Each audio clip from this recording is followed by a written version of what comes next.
दोस्तों कई अलग अलग प्रकार के फाइनेंशियल इन्वेस्टमेंट के ऑप्शंस हो सकते हैं।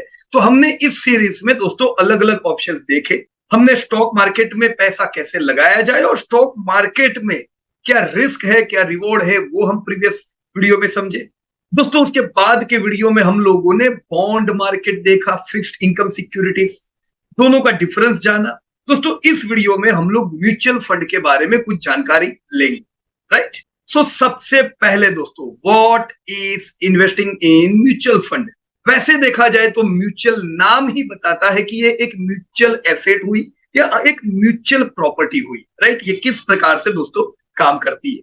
म्यूचुअल फंड्स एक इन्वेस्टमेंट व्हीकल हुआ जो कई अलग अलग इन्वेस्टर्स की इन्वेस्टमेंट को मिला के एक पूल मनी बनाया जाता है, right. So mutual funds are investment vehicle that pool money from many investors. क्या बनाने के लिए, क्या परचेस करने के लिए दोस्तों, to purchase a diversified portfolio of stocks, bond और अदर सिक्योरिटीज और मिक्सचर ऑफ ऑल दिस। तो जो वेरिड इन्वेस्टर्स होते हैं जो यहाँ पे पैसा लगाते हैं उन्हें ध्यान रखने की कोई जरूर नहीं है। एक फंड मैनेजर होता है जो आपके फंड को दोस्तों मैनेज करता है। उनका प्रयास होता है कि यस हम अच्छे रिटर्न दे सके। तो दोस्तों लेमैन इन्वेस्टर है अगर आपको शेयर्स के बारे में कुछ भी पता नहीं चलता है, बॉन्ड के बारे में कुछ भी पता नहीं चलता है, तो यस दोस्तों म्यूचुअल फंड में निवेश ऐसे केस में कर सकते हैं जहां पे कई इन्वेस्टर्स का पूल अमाउंट एक फंड मैनेजर दोस्तों मैनेज करता है। तो अब ये भी जानने को बनता है कि ये कहां पे निवेश करते हैं दोस्तों। मैंने जैसा यहाँ पे लिखा है डाइवर्सिफाइड पोर्टफोलियो होते हैं, स्टॉक्स के भी होते हैं, बॉन्ड्स के भी होते हैं और अदर सिक्योरिटीज के भी होते हैं। तो किन चीजों के हो सकते हैं दोस्तों। टाइप्स ऑफ म्यूचुअल फंड को 3 कैटेगरी में हम विभाजित कर सकते हैं। एक होता है दोस्तों इक्विटी। कुछ म्यूचुअल फंड की जो स्कीम्स है वो प्रॉपर इक्विटी में निवेश करती है। तो वो निवेशक जिनको इक्विटी का फायदा उठाना है और उनको इक्विटी समझ में नहीं आता है, तो यस दोस्तों वो लोग इक्विटी म्यूचुअल फंड में निवेश कर सकते हैं। उसी प्रकार से डेब्ट म्यूचुअल फंड्स होते हैं। दोस्तों इन्वेस्टर को लगता है कि मुझे डेब्ट मार्केट बिल्कुल समझ में नहीं आता है, no problem, you can invest in डेब्ट म्यूचुअल फंड स्कीम्स।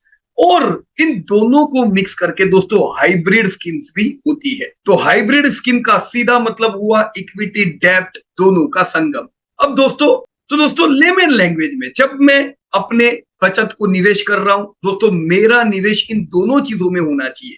मेरा निवेश इक्विटी में भी होना चाहिए ताकि मुझे ग्रोथ मिले, मेरा निवेश डेब्ट मार्केट में भी होना चाहिए ताकि मुझे स्टेबिलिटी मिले। तो दोस्तों दोनों में डिफरेंस क्या है ये भी हम समझ लेते हैं। वैसे प्रीवियस वीडियो में हमने प्रॉपर वे में इक्विटी और डेब्ट दोनों का डिफरेंस जाना। दोस्तों यहाँ पे हम एक बेसिक डिफरेंस जान लेते हैं कि इक्विटी फंड्स जो होते हैं वो प्राइमरीली इन्वेस्ट करते हैं स्टॉक या शेयर में, यानी दोस्तों शेयर बाजार में या अलग अलग कंपनियों में आपके पैसे को निवेश करें। यस दोस्तों उनका रिसर्च रहता है कि मैं कहां पे निवेश करूंगा तो मुझे अच्छे रिटर्न मिलेंगे। पर ये हमेशा याद रखें दोस्तों, इक्विटी को रिटर्न बाजार से मिलते हैं। बाजार अच्छा चलने पे दोस्तों आपको अच्छे रिटर्न मिल सकते हैं, उसी प्रकार से बाजार गिरने पे दोस्तों आपको नेगेटिव रिटर्न भी कुछ साल मिल सकते हैं। इसकी प्रिपरेशन फंड में निवेश करने से पहले से रखें, क्योंकि दोस्तों पैसा इक्विटी में लगा है, मार्केट की वॉलेटिलिटी तो हमें आने वाली। अच्छे रिटर्न के साथ रिस्क को भी दोस्तों हमें ध्यान रखना होगा। उसी प्रकार से दोस्तों जो डेब्ट फंड होता है वो लोग इन्वेस्ट करते हैं फिक्स्ड इनकम सिक्योरिटीज में, जैसे कि बॉन्ड में, ट्रेजरी बिल में, जो स्टेबिलिटी और रेगुलर इनकम प्रोवाइड कर सके। तो दोनों ही प्रकार की जो दोस्तों स्कीम्स होती है, इक्विटी हो या डेब्ट फंड, दोनों के पर्पस बिल्कुल अलग होते हैं। इक्विटी ग्रोथ के लिए हुआ, डेब्ट फंड एक स्टेबल इनकम के लिए दोस्तों हुआ। अब आपको लगता है कहां मैं अलग इक्विटी स्कीम लूं, कहां मैं अलग डेब्ट फंड लूं, कोई बात नहीं, हाइब्रिड फंड में निवेश कर सकते हैं। दोस्तों हाइब्रिड फंड दोनों में बैलेंस होता है। हाइब्रिड फंड में दोस्तों आपका निवेश इक्विटी में भी होता है, तो उसके साथ दोस्तों डेब्ट फंड में भी होता है। जैसा नाम सजेस्ट करता है ये कॉम्बिनेशन है इक्विटी इंस्ट्रूमेंट्स का यानी शेयर बाजार में, और डेब्ट इंस्ट्रूमेंट का यानी फिक्स इनकम सिक्योरिटीज का। इस पोर्टफोलियो का क्या एम होता है, जस्ट दोस्तों हमें यहाँ पे अच्छा ग्रोथ मिले और साथ में स्टेबिलिटी भी मिले। प्योर इक्विटी से हो सकता है यहाँ पे रिटर्न कम हो, लेकिन यहाँ पे दोस्तों स्टेबल इनकम का भी इंस्ट्रूमेंट होने से स्टेबल इनकम भी मिल सकती है। Volatility balanced fund, hybrid fund की दोस्तों प्योर इक्विटी से कम होती है और रिटर्न प्योर डेप्थ फंड से दोस्तों जब बाजार अच्छा होता है तो आपके रिटर्न भी हाइब्रिड के दोस्तों बढ़िया रहते हैं। तो बिल्कुल सिंपल रखने के लिए बात कहे हम तो इक्विटी होता है ग्रोथ के लिए, डेप्ट होता है स्टेबल इनकम के लिए और हाइब्रिड फंड होता है दोस्तों आपके रिस्क को मैनेज करने के लिए, जहां पे ग्रोथ भी मिले स्टेबिलिटी भी मिले। ऑलराइट, अलग अलग प्रकार की दोस्तों ढेरों म्यूचुअल फंड की स्कीम्स है, 2500 के करीब दोस्तों। अब इन्वेस्टर को अपनी कैरेक्टरिस्टिक अपने रिस्क प्रोफाइल के हिसाब से दोस्तों म्यूचुअल फंड ढूंढ के उसमें इन्वेस्ट करना चाहिए, जो इन्वेस्टमेंट के गोल को भी पूरा कर सके, साथ में रिस्क टॉलरेंस भी दोस्तों प्रॉपर रहे।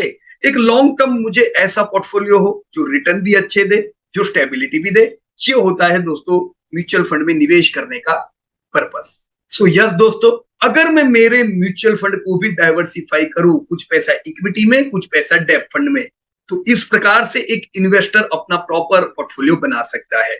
अगर इक्विटी और डेप्ट दोनों में नहीं करना है तो हाइब्रिड या बैलेंस फंड, पर ऐसा भी नहीं कि जो नई स्कीम आती है मैं लेता जाता हूं, कभी हाइब्रिड ले ली, कभी इक्विटी ले ली, कभी डेप्ट ले लिया, ऐसा नहीं। पूरे प्लानिंग के साथ दोस्तों हम लोग क्या सजेस्ट करते हैं, 50% रुपया हमारा हमेशा इक्विटी में रेगुलर इन्वेस्ट होता रहना चाहिए। मैं हर महीना कमा रहा हूं तो हर महीने इक्विटी में पैसा डालूंगा, साथ में दूसरा 50% रुपया मैं डेप्ट फंड में भी डालूंगा, 50-50। अगर दोनों में नहीं निवेश करना है नो प्रॉब्लम, आप हाइब्रिड फंड में डायरेक्टली 100% पैसा भी इन्वेस्ट कर सकते हो, तो दो अलग अलग जगह पे पैसा डाइवर्ट करने की जरूरत नहीं पड़ेगी। ऑलराइट फ्रेंड्स, तो हमने स्टॉक मार्केट देखा, हमने बॉन्ड मार्केट देखा, अब नेक्स्ट वीडियो में हम लोग एक्सचेंज ट्रेडेड फंड्स को समझेंगे।